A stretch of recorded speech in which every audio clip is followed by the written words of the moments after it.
मेरा नाम रहीम है और लोग मुझे प्यार से रहीम मियाँ कहते हैं। मैं दिल्ली के एक इलाके में चांदनी चौक के पास एक छोटी सी गली में दर्जी की दुकान चलाता हूँ और मेरी उम्र तकरीबन 48 साल की है। पहले तो ये दुकान मेरे अब्बा की थी और उससे पहले उनके अब्बा की थी, यानी कि 3 पीढ़ियों से हम यहाँ पर सिलाई का काम करते आए हैं और इसी वजह से कपड़े काटना, सिलना, बटन लगाना, ये सब काम मेरी रग रग में बसा हुआ है। लेकिन जो मैं आज आपको बताने जा रहा हूँ वो सुनकर शायद आप माने या ना माने, लेकिन कसम से मेरी हर बात सच है। जी हाँ दोस्तों, मेरी दुकान बहुत पुरानी है। एक संकरी सी गली में मेरी दुकान के पीछे एक छोटा सा कमरा है जहाँ पर मैं कपड़े रखता हूँ, जैसे कि धागे, बटन और दूसरा सामान। और वहीं पर एक सीढ़ी है जो ऊपर मंजिल पर जाती है और वहीं पर हम लोग रहते हैं। मैं, मेरी बीवी नाजिमा और मेरे 2 बच्चे। मेरी दुकान सुबह 9 बजे खुलती है और रात 9 से 10 बजे तक खुली रहती है। लेकिन कभी कभी शादी के सीज़न में तो मुझे आधी आधी रात तक काम करना पड़ता है। दोस्तों, उस वक्त जून का महीना था और गर्मी चरम पर थी। उस दिन मेरे पास एक बड़ा ऑर्डर आया था जिसमें मुझे एक शादी के लिए 5 शेरवानी सिलनी थी, पर मेरे पास सिर्फ 4 दिन का ही वक्त था।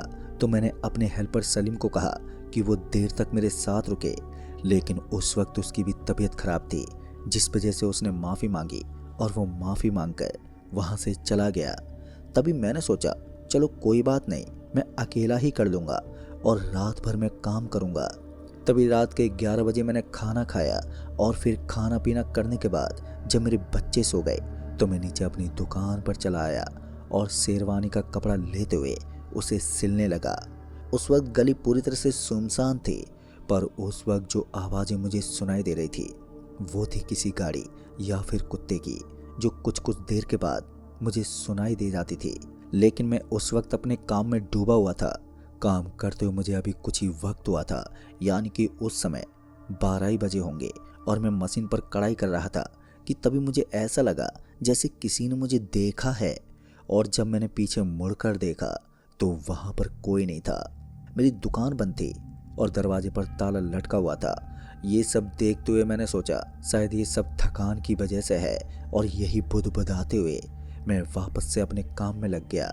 लेकिन थोड़ी देर के बाद मुझे फिर से वही एहसास हुआ जिस वजह से मेरे भीतर अब बेचैनी शुरू हो गई। मुझे ऐसा लग रहा था जैसे कि कोई बिल्कुल मेरे पीछे खड़ा हो। तभी मैं फिर से मुड़ा, पर इस बार भी वहाँ पर कुछ नहीं था। लेकिन तभी मेरी नज़र आईने पर पड़ी तो वो आईना जो मेरे सामने की दीवार पर लगा था, मैं उसमें अपना रिफ्लेक्शन देख सकता था। तो मैंने देखा कि मैं मशीन पर बैठा कपड़ा सिल रहा हूँ, लेकिन मेरे पीछे आईने में मुझे एक धुंधली सी परछाई दिख रही थी, जैसे कि मेरे पीछे कोई खड़ा हो। और यही कारण था कि मेरा दिल तेजी से अब धड़कने लगा और अपने तेज धड़कते दिल के साथ मैंने झट से पीछे मुड़कर देखा तो पीछे फिर से कोई नहीं था। लेकिन मैंने फिर से अपने आईने में देखा तो अब वो परछाई आईने में भी नहीं थी। अब सिर्फ मैं अकेला ही था उस वक्त। तभी मैंने अपनी आंखें मली, ये सोच करके कि शायद कहीं मेरी आंखें तो धुंधली नहीं हो गई हैं या फिर थकान की वजह से मेरे साथ ये सब हो रहा है। और यही सोचते हुए मैं फिर से अपने काम में लग गया। लेकिन अब मेरा मन थोड़ा बेचैन था। बार बार आईने की तरफ मेरी नज़र चली जाती, लेकिन हर बार मुझे ये सब ठीक दिखता, सिर्फ मैं, मेरी मशीन और मेरा काम। लेकिन करीब 1 बजे रात तक मैंने एक शेरवानी पूरी कर ली थी, जिस वजह से मैं थोड़ा आराम करने के लिए अपनी सीट से उठा और चाय बनाने के लिए पीछे के कमरे में चला गया। अभी मैं चाय बना रहा था कि तभी मुझे दुकान से कोई आवाज़ सुनाई दी। दोस्तों, उस आवाज़ से ऐसा लग रहा था जैसे कि कोई मशीन चल रही है। और उस मशीन की आवाज़ सुनते ही मैं चौंक गया, क्योंकि जब मैं चाय बनाने आया था तो मैंने अपनी मशीन बंद कर दी थी और जब मैं दौड़कर बाहर आया तो अब मशीन बंद थी। फिर मैंने सोचा शायद मुझे भ्रम हुआ है या फिर बाहर से कोई आवाज़ आई होगी, क्योंकि पुरानी दिल्ली में रात में कहीं ना कहीं कोई काम होता ही रहता है। और यही सोचकर मैं वापस से चाय लेने चला गया और चाय लेकर वापस से मैं सिलाई काउंटर पर आकर बैठ गया। चाय पीते हुए मैंने आईने में अपने आप को देखा और तभी मैंने देखा कि आईने में मेरे पीछे मशीन चल रही थी। लेकिन असलियत में मशीन तो बंद थी, पर मैं धीरे से मुड़ा तो मशीन सच में बंद थी। तभी मैंने फिर से आईने में देखा तो आईने में मशीन चलती हुई दिखाई दे रही थी और उस पर कोई बैठा हुआ था। एक धुंधली सी परछाई सिर झुकाए हुए बैठी हुई सिलाई कर रही थी। दोस्तों, अब डर की वजह से मेरे हाथ से चाय का कप नीचे गिर पड़ा और जैसे ही चाय का कप हाथ से गिरा कि उसकी आवाज़ से मैं खड़ा हो गया, लेकिन मेरी नज़रें अभी भी आईने की तरफ ही थी। तभी वो परछाई धीरे धीरे साफ साफ दिखने लगी।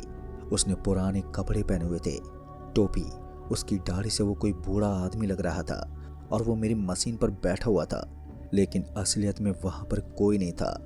और जब मुझे वहाँ कोई नहीं दिखा तो मैं डरते हुए पीछे की तरफ हटने लगा, लेकिन मेरी आंखें आईने पर ही थी और वो आदमी सिलाई करता रहा।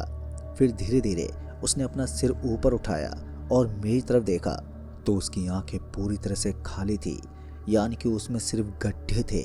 उस भयानक चेहरे को देखकर मैं चीखना तो चाहता था, लेकिन मेरी आवाज़ ही नहीं निकल रही थी। पर मैं डरा सहमा अभी उसे देख ही रहा था कि तभी वो धीरे से मुस्कुराया और देखते ही देखते वो धीरे धीरे धुंधला होने लगा और फिर कुछ ही पल में वो गायब हो गया। पर मेरे सामने जो रखा हुआ था अब वो पूरी तरह से सामान्य हो गया था। अब उस आईने में सिवाय मेरे कोई भी नहीं दिख रहा था, पर मैं वहीं पर खड़ा कांपता रहा। और जब मैंने अपने आप को संभाला तो मैं वहां से तुरंत ही ऊपर की तरफ भागा। मैंने जल्दी से अपनी सोती हुई बीवी को जगाया और वो मेरी घबराती हुई आवाज़ सुनकर उठ बैठी और कहने लगी कि अरे क्या हुआ, तुम ठीक तो हो? तभी मैंने उसे अपने साथ घटी वो सारी घटना बताई, जिसे सुनते ही वो हंसने लगी।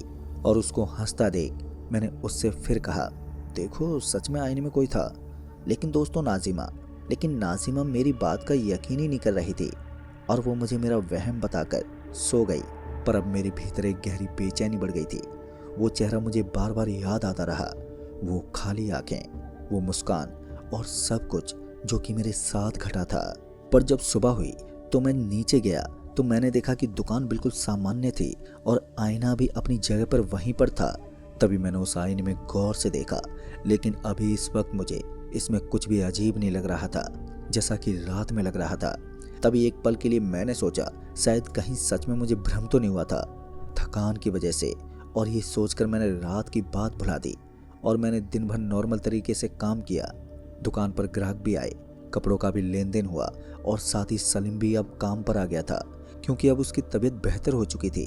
तभी हम दोनों ने मिलकर दिन भर काम किया, पर दिन में मुझे रात जैसा कुछ भी महसूस नहीं हुआ था। लेकिन दोस्तों, शाम को जब सलीम चला गया था तो मेरे अकेलेपन में मुझे फिर से वही एहसास शुरू हुआ। मुझे ऐसा लगा जैसे कोई देख रहा हो। तभी मैंने आईने की तरफ देखा तो अभी तक सब कुछ सामान्य था, लेकिन मेरे मन में एक अजीब सी खटक थी, जिस वजह से मैंने जल्दी से काम समेटा और मैं ऊपर कमरे में चला गया। पर उस रात मैंने देर तक काम नहीं किया, लेकिन अगली रात मुझे शादी का ऑर्डर पूरा करना था, जिस वजह से मुझे देर तक काम करना पड़ा। पर रात के करीब 12 बजे मैं फिर से मशीन पर बैठा और फिर वही हुआ जो मैंने बीती रात आईने में देखा था। जी हाँ दोस्तों, आज फिर से वो आदमी वहीं पर बैठा हुआ था, वही बूढ़ा दाढ़ी वाला जिसके पुराने कपड़े थे। वो आदमी मेरी दूसरी मशीन पर बैठा सिलाई करता हुआ दिख रहा था। उस आदमी को देखते मेरे हाथ पांव खुद पे खुद एकदम से रुक गए और मेरे हाथ अपने आप ही कांपने लगे थे। तभी मैंने कपकपाते हुए असली मशीन की तरफ देखा तो मुझे वहां पर कोई नहीं दिखा, लेकिन मैंने फिर से आईने में देखा तो वो उस आईने में दिख रहा था। धीरे धीरे वो आदमी मशीन चला रहा था। तभी मैंने किसी तरह हिम्मत जुटाकर उस आईने की तरफ अपने कदम बढ़ाए, ये देखने के लिए कि आखिर माजरा क्या है। लेकिन जैसे ही मैं आईने के नज़दीक गया तो उसने झट से अपना सिर ऊपर उठाया और मेरी तरफ देखा तो उसकी आंखें इस बार और भी गहरी और खाली थी। ऐसा लग रहा था जैसे कि वो एक गहरा कुआं हो। मेरी रूह कपकपा गई। इससे पहले मैं वहां से भागता कि तभी वो जोर से हंसने लगा और अपना हाथ उठाकर मुझे इशारे से अपनी तरफ बुलाने लगा, लेकिन मेरी हिम्मत नहीं हो रही थी कि मैं उसकी तरफ बढ़ूं।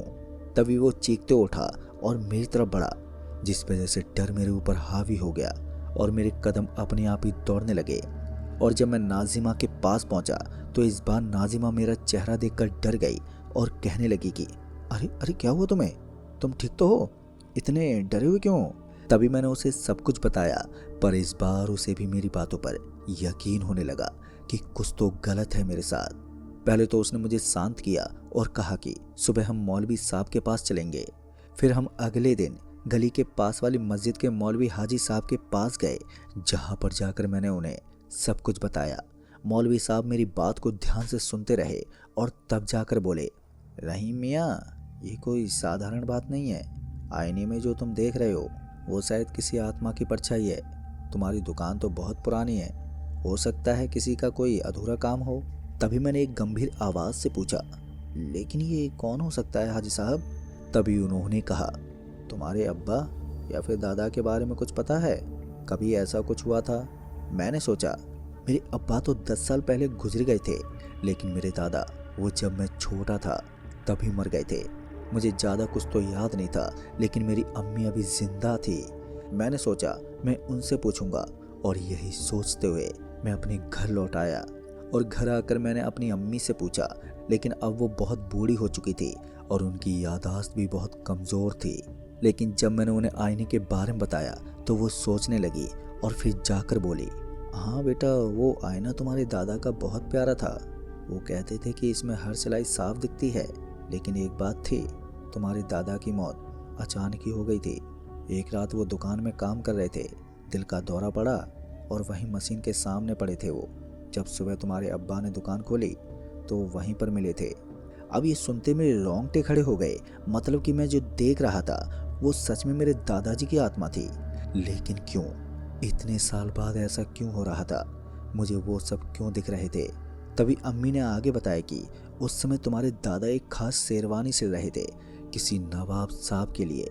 वो भी बहुत महंगी थी और बहुत ही ज़्यादा खूबसूरत, लेकिन वो किसी कारणवश अधूरी रह गई थी। पर तुम्हारे अब्बा ने बाद में किसी तरह से उसे पूरी की थी। लेकिन तुम्हारे दादा को बहुत अफसोस था कि वो उसे खुद पूरा नहीं कर पाए। दोस्तों, अब ये सुनते ही मैं सोच में पड़ गया कि क्या सच में मेरे दादा की आत्मा अब भी उस अधूरे काम की वजह से भटक रही है? मैंने हाजी साहब से फिर बात की, लेकिन उन्होंने कहा, अगर ऐसा है तो शायद तुम्हें कुछ करना होगा। शायद उस काम को फिर से करना होगा, या फिर उनकी रूह के लिए दुआ करनी होगी तुम्हें। मैंने हाजी साहब की बात मानी और मैं देर रात हिम्मत करके फिर से दुकान में गया और दरवाज़ा बंद करके आईने की तरफ मुंह करके मशीन पर बैठ गया। लेकिन अभी कुछ देर तक तो कुछ नहीं हुआ। फिर उसके बाद धीरे धीरे मुझे वो आदमी फिर से दिखा, लेकिन इस बार मैं उस परछाई से डरा नहीं और हिम्मत करके मैं धीमी आवाज़ में बोला, दादाजी, अगर आप हो तो मुझे बताइए, आप क्या चाहते हैं? पहले तो वो मुझे देखता रहा, फिर उसके बाद धीरे से उसने एक कपड़े की तरफ इशारा किया जो मेरी मेज पर पड़ा था। तभी मैं अपनी जगह से उठा और उस कपड़े को उठाया। ये वही कपड़ा था जो बरसों से दुकान में पड़ा था, जो कि अम्मी ने बताया था कि ये वही कपड़ा है जिससे दादाजी शेरवानी बना रहे थे। उनके इशारे से मैंने समझ लिया और कहा, ठीक है दादाजी, मैं इसे पूरा करूँगा, वो भी आपके लिए। और तभी मैंने उस रात से उस शेरवानी को सिलना शुरू किया। लेकिन हर रात काफ़ी देर तक आईने में मेरे दादाजी मेरे साथ ही बैठे रहते और मुझे देखते रहते। कभी कभी तो मुझे लगता जैसे वो मुझे मेरा काम सिखा रहे हैं। मेरे हाथ उनके हाथ से चल रहा है, जिस वजह से अब मुझे किसी बात का डर नहीं था, बस एक अजीब सा रिश्ता था। मैं समझ गया कि वो मुझे नुकसान नहीं पहुंचाना चाहते, बस वो अपना काम पूरा करना चाहते हैं। 2 हफ्ते में मैंने वो शेरवानी पूरी की, पर जिस रात मैंने आखिरी सिलाई की और मैंने शेरवानी को उठाया और उस आईने के सामने खड़ा हुआ और बोला, दादा, ये लो, हो गया आपका अधूरा काम। लेकिन इस बार आईने में उनका चेहरा मुझे साफ साफ दिख रहा था। वो मंद मंद मुस्कुरा रहे थे। तभी उन्होंने अपना एक हाथ उठाया जैसे कि वो मुझे आशीर्वाद दे रहे हों, और फिर वो धीरे धीरे प्रकाश में बदलने लगे और फिर कुछ देर के बाद वो गायब हो गए। मेरे सामने रखा वो आईना अब खाली हो गया था। उस आईने में सिर्फ मैं ही अकेला हाथ में शेरवानी लिए खड़ा रह गया। उस वक्त मुझे ऐसा लगा जैसे कि मेरे दादाजी के ऊपर से एक बोझ उतर गया हो। फिर उसके बाद मुझे कभी भी वो परछाई नहीं दिखी। मेरे सामने रखा आईना फिर से सामान्य हो गया। मैंने वो शेरवानी एक म्यूजियम को दान कर दी ताकि ये निशानी हमेशा बनी रहे। लेकिन दोस्तों, कहानी अभी यहीं ख़त्म नहीं हुई थी। फिर कुछ हफ्तों के बाद मेरे साथ एक अजीब सी चीज़ होने लगी, जैसे कि मैं दिन में काम कर रहा होता और आईने में अपने आप को देखता, जिस वजह से मुझे बेचैनी बनी रहती। और कभी कभी मुझे ऐसा लगता कि आईने में मेरा रिफ्लेक्शन थोड़ा अलग है, जैसे कि वो मुझे एक सेकंड पहले या बाद में हरकत करता है। पहले तो मैंने इन सभी बातों पर ध्यान नहीं दिया, सोचा शायद ये मेरी नज़र का धोखा है, लेकिन ये मेरे साथ बार बार होने लगा। मैं अपना हाथ उठाता तो आईने में मेरा रिफ्लेक्शन एक पल के बाद उठता, और मैं मुड़ता तो वो एक पल पहले मुड़ता। फिर एक दिन मैं कपड़ा काट रहा था तो मैंने अपने आप को आईने में देखा तो मेरा रिफ्लेक्शन कुछ और काट रहा था, जिसे देखते मैं चौंक गया और मेरे चलते हाथ तुरंत ही रुक गए। लेकिन आईने में मेरा रिफ्लेक्शन कटाई जारी रखे हुए थे। मैंने जल्दी से कैंची नीचे रखी तो आईने में वो अब भी कैंची हाथ में लिए था, जिसे देखते अब मेरी सांसें फूलने लगी और ये सोचने लगा कि भला ये सब कैसे संभव है। तभी मैंने आईने के पास जाकर गौर से देखा तो मेरा चेहरा तो उसमें दिख रहा था, लेकिन थोड़ा अलग था, जिस वजह से मैं पीछे हट गया और मैं मन ही मन बड़बड़ाया।